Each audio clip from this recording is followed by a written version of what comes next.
An inheritance of tears, the uncle's arrogance, and the orphan's fortitude. A tale of injustice, maternal devotion, and divine accountability. The narrator of this somber chronicle, a man named Saeed, begins, "My father passed away when we were but small children, leaving us in the grip of abiding poverty, 3 orphans under the care of our widowed mother. Soon after, my maternal grandfather followed him to the grave. It was then that my maternal uncle committed a grave transgression. He adamantly refused to grant my mother her rightful, legal share of the inheritance, despite the fact that her portion was substantial enough to have transformed our lives from destitution to opulence.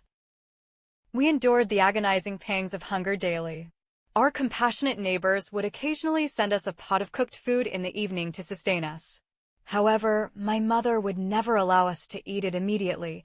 She would always command, 'Wait until after the night prayer.' The reason behind this delay was as heartbreaking as it was cruel. My uncle would visit us every 2 or 3 days, specifically to dine with us. My mother, driven by an almost saintly devotion to her brother, would serve him the neighbor's charity before her own children. He would eat until he was fully satiated, leaving only meager scraps behind, bits of food that the 3 of us would share before retreating to sleep on empty stomachs. It was a bitter irony. My mother loved her brother with a blind intensity, yet he, one of the wealthiest men of the community, saw fit to devour the very charity bestowed upon us by the neighbors while withholding my mother's rightful fortune.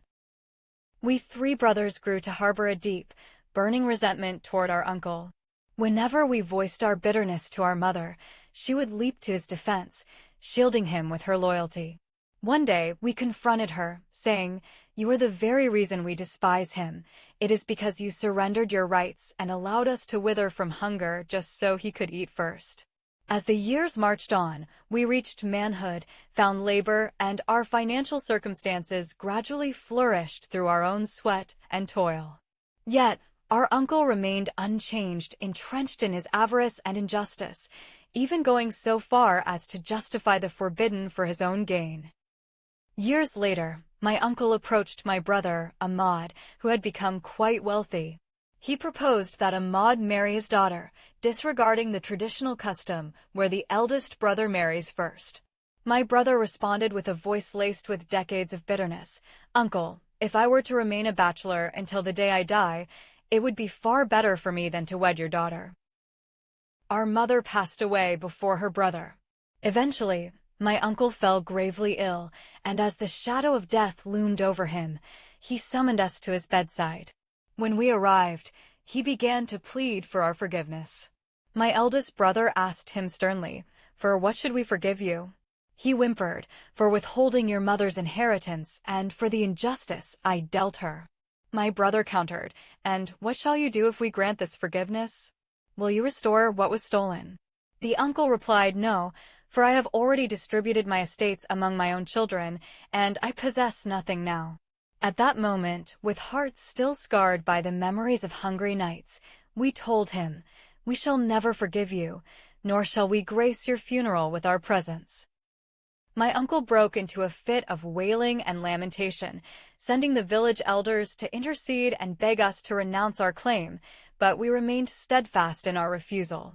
He passed away, and we did not attend his burial.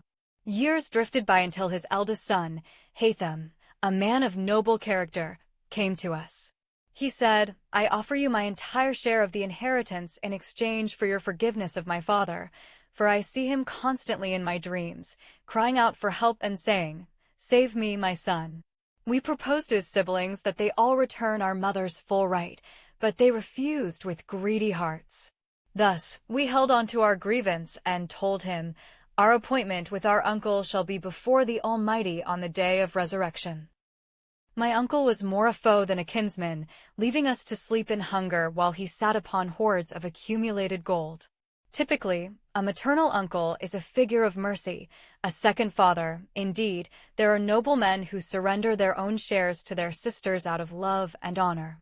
This is the vast gulf between the generous of heart and the oppressors whose souls have been emptied of all compassion. Lessons and insights derived from the story. The peril of usurping the rights of orphans and women. Injustice is a thick darkness on the day of judgment. Withholding inheritance from its rightful heirs is a major sin followed by disgrace in this world and a harrowing reckoning in the hereafter. The mother's loyalty and the children's rectitude. Despite the mother's excessive devotion to her brother, which led to the temporary suffering of her children, the sons remained dutiful to her. However, they refused to forfeit their moral and historical right against the one who oppressed them. The consequence of the final end. Neither wealth nor progeny could avail the uncle as his end drew near. He remained a prisoner to the supplications of the orphans who found no room in their hearts for an empty pardon. Justice in inheritance as a social safeguard. God's laws regarding inheritance are a safety valve for society. Transgressing them breeds long-standing hatreds and severs the ties of kinship for generations to come. The righteous son's vision.